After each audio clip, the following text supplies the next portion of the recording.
Hi, it's Kaz here from Everyday Property Investing, and I'm really excited to have with me on the line Nathan Birch. Now, Nathan's a very successful and very young investor, which sort of puts people like me to shame who are getting a bit older and have done nowhere near as much in property. But I'm really excited to hear Nathan's story, and he's going to share with us how he got started and what makes him tick and what makes him such a successful property investor. Nathan, welcome.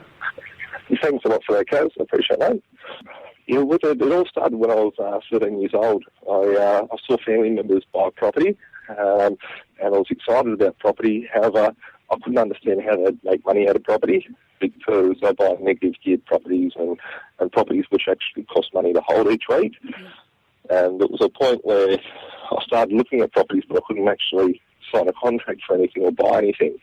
And when I was 18 years old, I'd left school, not 17, and I had enough time to save up some money, and I wanted to buy property. So when I was 18, I bought my first property in Western Sydney for $248,000, and it was just a humble sort of modest home. And today I still own that property. It's worth around $400,000, and I rent that for $580 a week. That was a pretty good way to get started. It was probably my worst deal ever, being the first one. Yep. However, nowadays I own over 50 properties. Wow. And I'm bringing a six-figure passive income per year. Wow. Still 26. And that's, I mean, a lot of people listening to this show, that's the dream. Like, I think you're living their dream. Yeah. It does come with its own hard work. And it's something that I'm still not really at my goal. I think the best years lie ahead of me from now. So there's always more and more to do. Yeah, and so from that first one, how did you then how do you go from 1 to 50? That's an interesting story, surely. Yeah. A good question there. With it, I looked at it like a business, and I saw everyone buying properties that were negative geared, and I was buying properties based on emotion. And while it's cool to buy properties, most people, I think the stats are that there's only 17,000 property investors in Australia that have over six or more properties. And to buy and build a strong portfolio of properties, I look at it like a business decision, and each property needs to be putting something in my pocket from day one, whether that be equity or whether it be cash flow. So it's important to have both equity and cash flow moving forward to build the portfolio quickly. And so did you start slow and, get one here and one there, or did you go hell for leather at the start?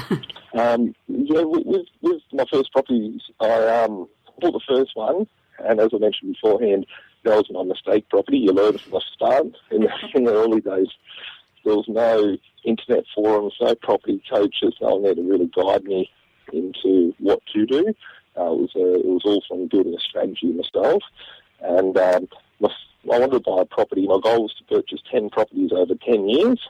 So by the age of 30, I'd have 10 properties, and they'd be worth $2 million. And hopefully they would double from $200,000 a property to $400,000 a property. And that would mean that there's $200,000 times 10 properties worth of equity, $2 million worth of equity gain from my property investing.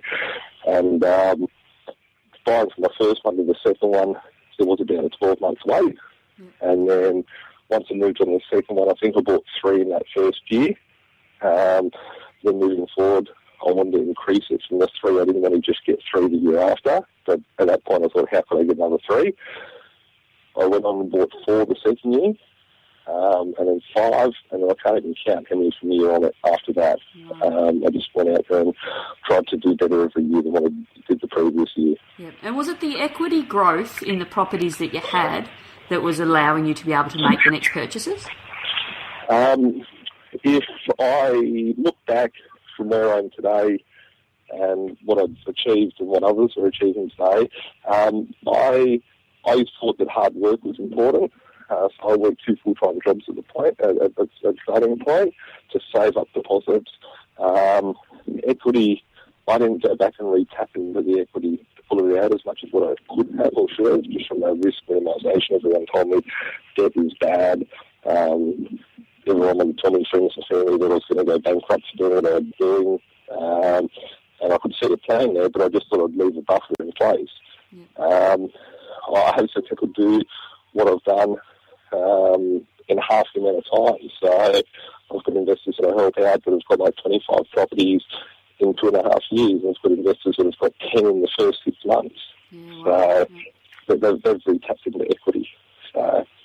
And so, with your properties now, do you focus on, do you buy a certain amount for cash flow and then one for sort of capital growth, or is it really just deal by deal you assess whether this fits in, or how do you go about buying property now?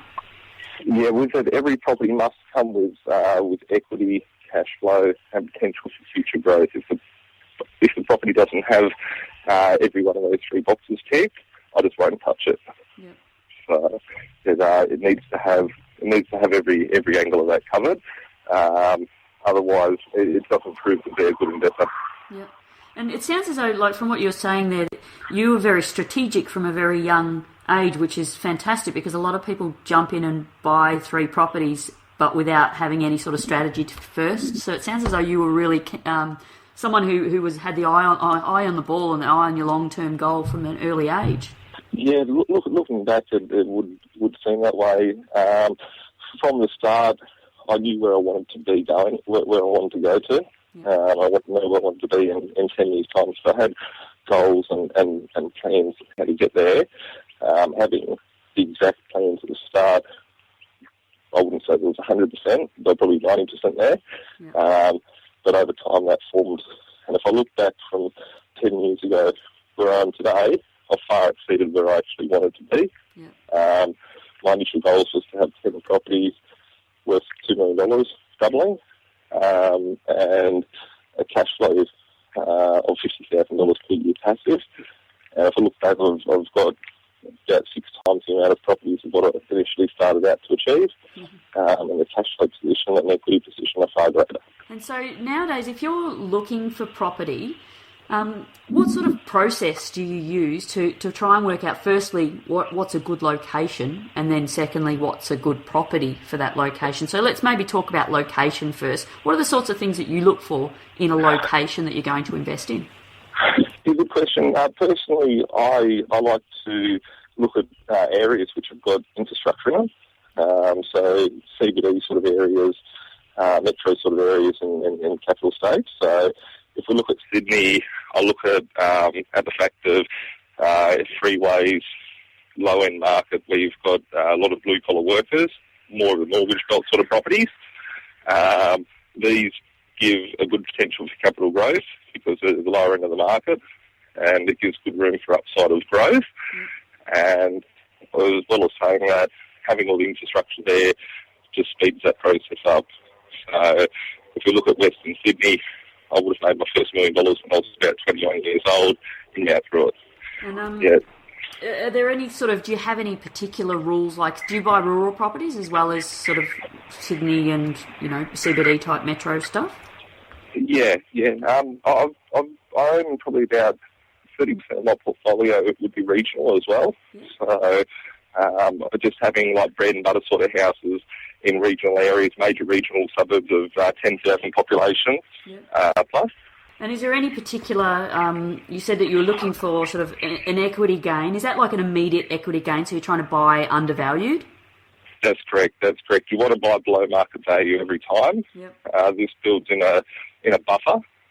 So it's helping you not only get to the next property quicker by having equity that's instant there, but also puts in a buffer for risk minimisation in case you have to sell the property, you won't lose money on it.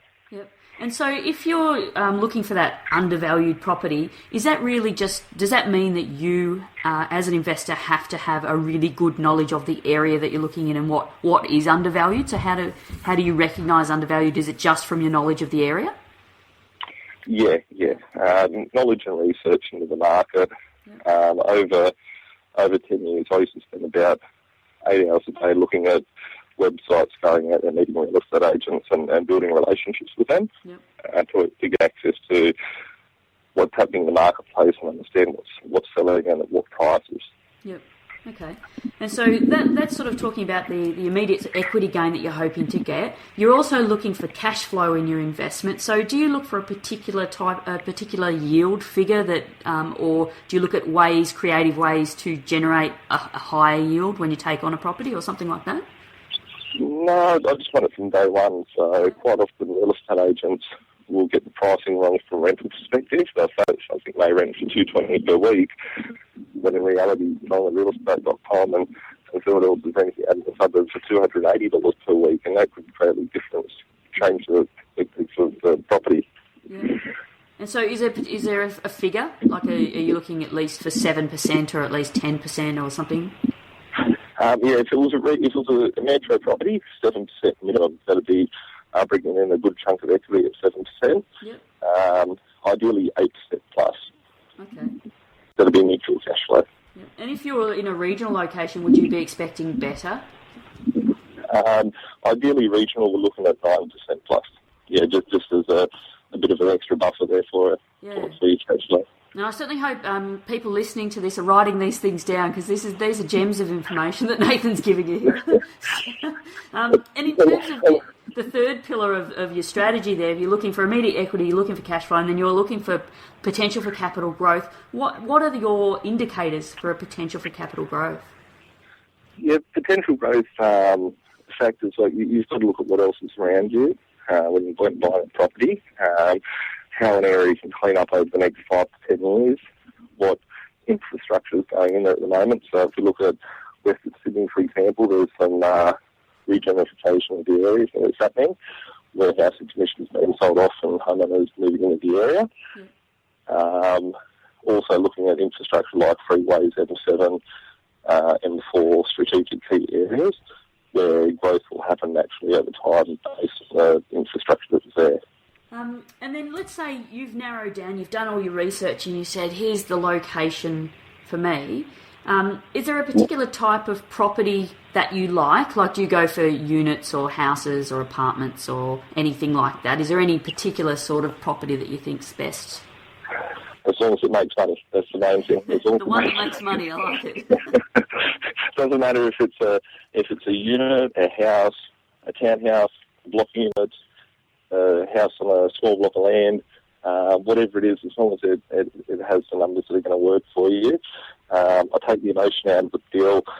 I don't look for anything specific, as long as the numbers work. And if it works on from a street numbers perspective, I'll make the deal happen and sign the contract. Yeah, no, that's good advice there. The numbers are the key. Yeah, it's just like when you look at a business.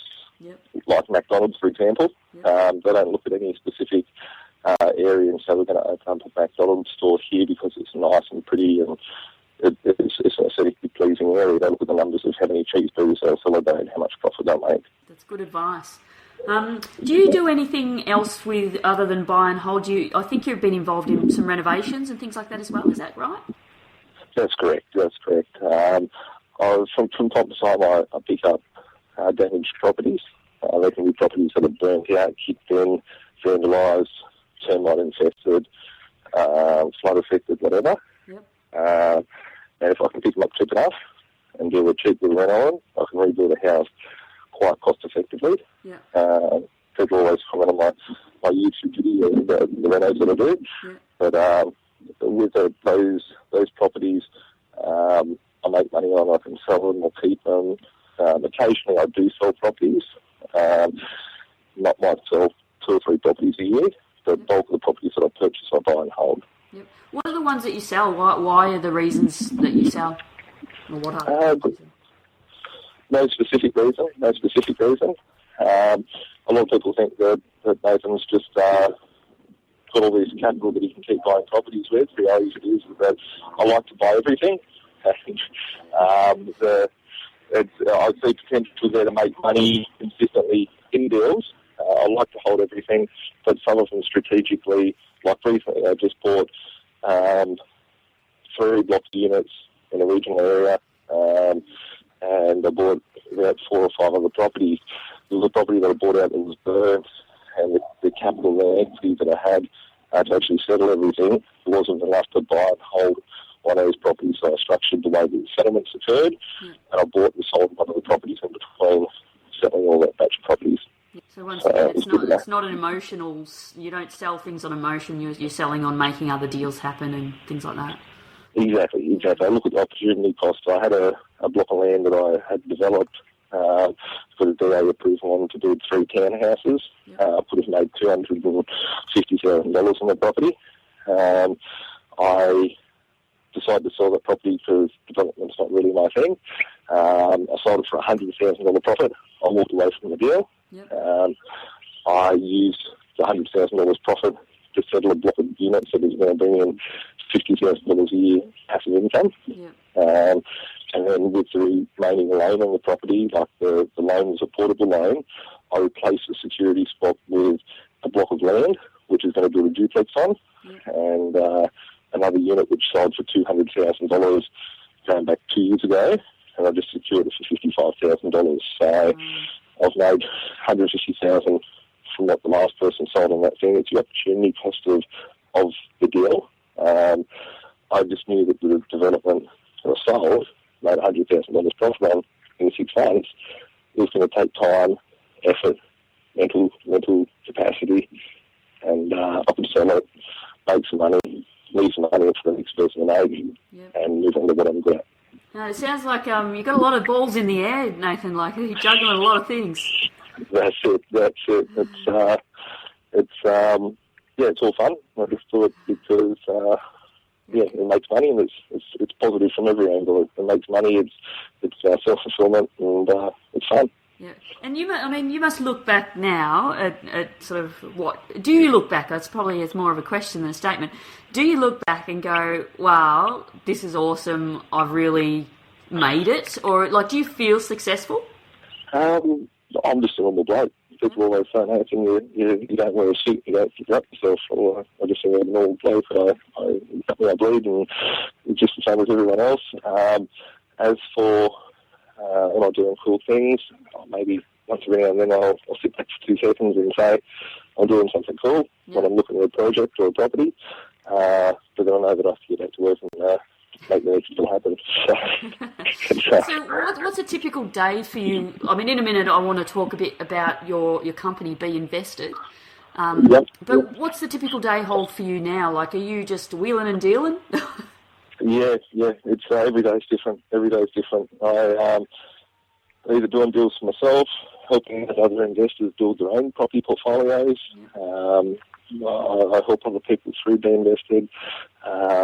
But there's lots of things that are up in the air as far as managing staff. Like basically nowadays, I don't have time to open my own mail. I have to pay people to do that stuff. And it's I've taken it out of the realm of a normal property investor normally would. But I'm making money from buying and renting out properties, and that's the main thing. Yeah. And so let's talk about B.Invested. What prompted you to start B.Invested, and what is it? What do you do? Yeah, with it, when I left my job, I had passive income looking after myself from the rental returns for my properties, and I didn't have much to do throughout the days. Like I was finding it pretty stressful, not having any sort of daily plan for me. It was hard to find our mates because they were all at work, and I ended up finding myself pretty bored. So what I ended up doing was helping other people build their portfolios, and I got enjoyment and self-fulfillment out of being able to help others achieve the same sort of goals and dreams of what I was doing. So I started B.Invested. And coaching and mentoring people and helping them build a property portfolio. And I realised that my big positive side of things was being able to locate good quality deals cheap.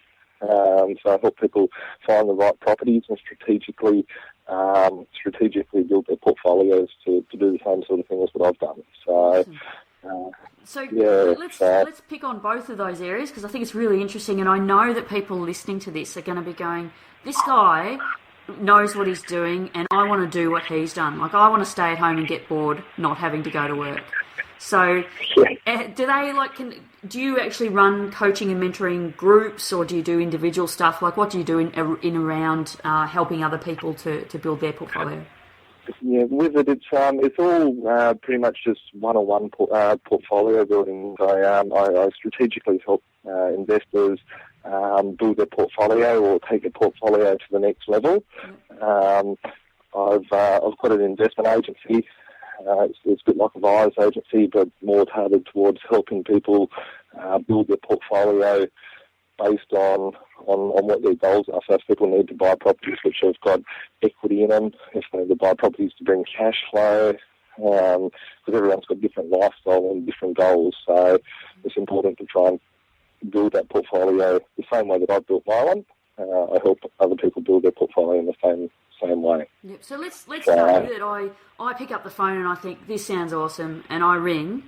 What do you do? Like, what's the first step that you do with people? Do you sit down and work out those goals with them, or do you expect them to come to you knowing what they want, or how does it work?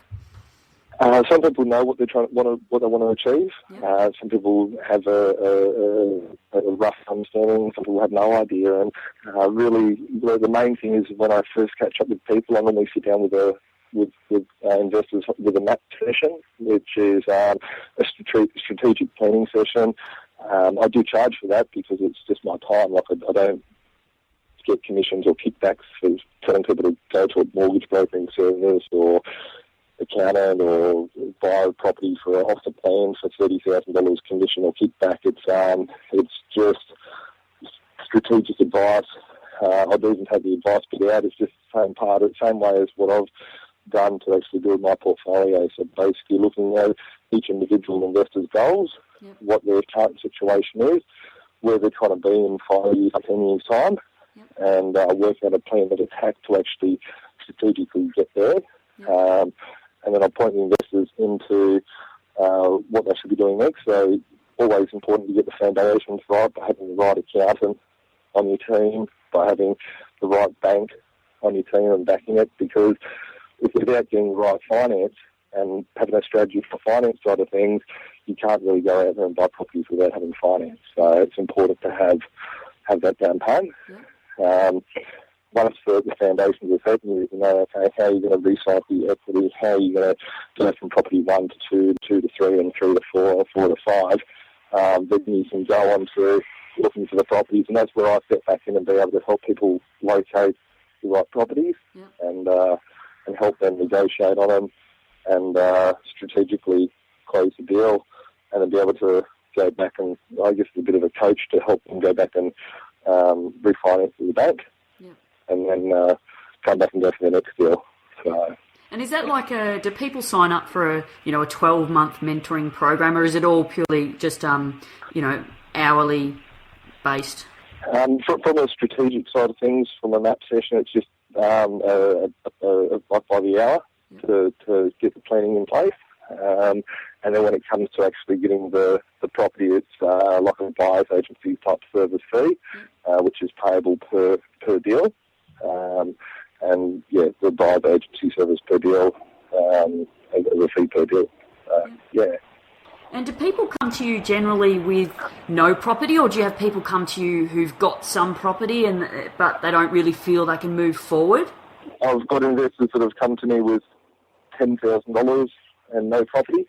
And I've got investors that have got 10 properties and a couple of $1 million in equity. And everyone's different, and that's the importance of working out a plan that makes sense, because it must make sense from day one. The properties that you purchase, the numbers that you're working with, if it doesn't make sense, then it's hard to, you're just gambling on the future and hoping that something's going to happen if you get some capital growth. And a lot of investors just hope that the property's going to go up, or predict that they'll go up in 5 years' time. But in 5 years, like it was 7 years that I went and worked for, I left my job after 6 or 7 years of working, and it's, in that time I've seen people buy properties and they might have gone up because the marketing company said, you can after the slideshow, graphs, projections, but they're all speculation. You want to make sure you're making the money from your day one. You must rub your hands together when that person comes in with their $2 million of equity and says, "Can you help me?" Yeah, look, it's not really. I just look at it. I do it more for fun. So most days I'm standing around. You asked me beforehand what I do most days. I walk around in my songs and my t-shirt and just help people. I do it more for fun. If I give someone a deal that's going to make them $50,000, like I could have done that deal myself as well. But I can't do every deal and just help people along the way. So yeah. That's brilliant. And tell us about your deal finder service. I was looking at that. Is that the same as what you're talking about there, just locating the properties for a buyer's agent fee, or is that a different service? That's a different service. So I've got a full turnkey service, which is a buyer's agency. Yep. It's called Property Investment Agents, and it's more of a referral sort of service. All my business comes from referrals, and it's never been advertised, and I don't foresee in the future that it will be advertised. It's just a referral-based thing. And the deal finder is more of a you go and do it yourself style product, and it's an alternative to a buyer's agency where the deals get sent out on a daily basis, and it's got the research done, and there's a lead generation tool where investors get a cash flow report that shows how the property will look and will help the portfolio grow. And it's got RP data reports, so you can see what comparable sales are out there, and we send out deals daily which are 7 to 15% rental yield. Yep. And under 300,000 all around the country, with properties that are $200,000 in Sydney, $200,000 in Brisbane. Find properties in Brisbane for $150,000 at the moment. Wow. So they've got 8% yields in the heart of Brisbane. So it's just a lead generation tool. We get no commissions on it or anything like that. Yep. It's just purely a research tool that people subscribe to each month, and they get the deal sent to them on a daily basis. So it's funny because a lot of people are saying that there aren't deals out there, and you've got a service that sends a bunch of deals to people every single month. So every single day. Really. So clearly there are deals out there. That's correct, yeah. There's deals out there. Anyone that says there's not an abundance of deals out there, like they're obviously not looking enough. Yeah. There's deals out there in the marketplace. It's just a matter of knowing what you're looking for. Yeah. And I guess having the relationships with the real estate agents to be able to get access to the deals. Yeah, and the sorts of deals that you find in the Deal Finder service, are they majority of those off market, like through your network of contacts, or do you even just happen upon them on the internet these days, or is it sort of, really just about the relationships that you have? A lot to do with the relationships. I've spent nearly a decade of being able to build those relationships with real estate agents, so I'll get access to the deals before they go on realestate.com or Domain or on the internet websites for sale. All right. Well, where can people find B.Invested? Where can people find out your services and contact you? Is that through the website? That's correct, yeah.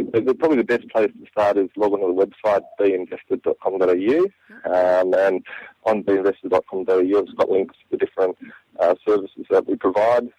Two of them is one obviously being the property investment agents, one being property deal finder, and the other two ways that help investors is one, everyone always says about how to do the renovations on the cheap.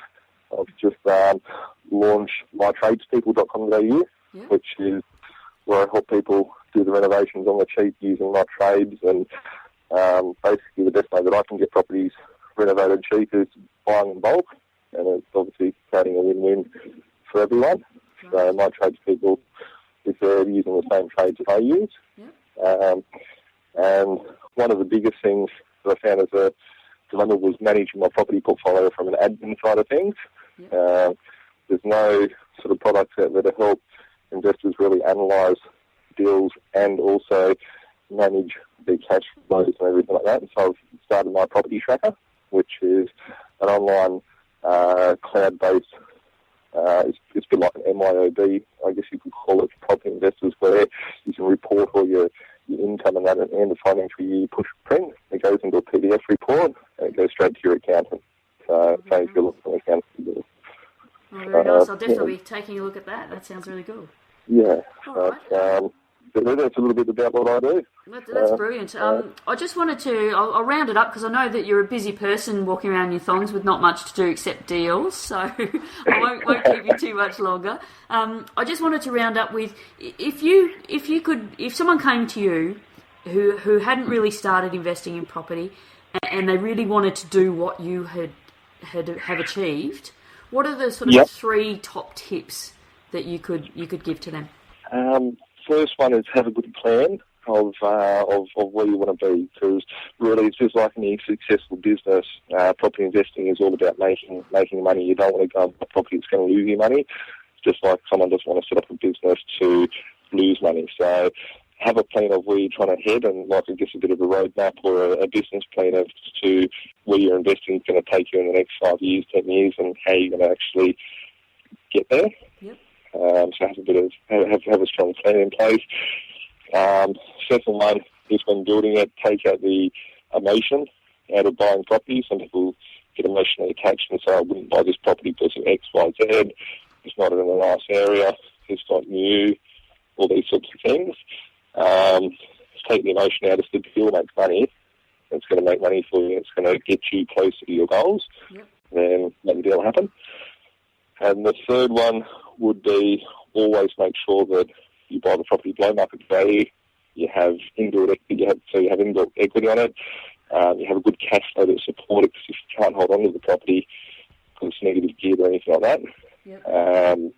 There's no point holding on to it, because you're going to impact your lifestyle. It's not going to get you close to your goals. It's going to take you further away from them. And obviously, bear in mind there's capital growth potential and those sorts of things with infrastructure. Oh, that's awesome. I hope people have been taking notes here, because you've really shared some fantastic information, Nathan, and it's been a pleasure to speak to you and to learn about what you're doing. And if anybody would like... My pleasure. Thank you so much. If anyone would like to contact Nathan, it's B.Invested.com.au. And as you heard, B.Invested offers some great coaching and mentoring services and can help you find deals if you're struggling to find the deals or you don't have time. That's the place to go. So, Nathan, I really appreciate you coming on the show, and maybe next time I'm up in Sydney I might try and drop by and talk to you a bit more another time. Yeah, please do. Please do. It'd be great to catch up over a coffee and have a more of a chat. Brilliant. Thanks so much, Nathan. Bye-bye. Thanks. Yeah, bye-bye.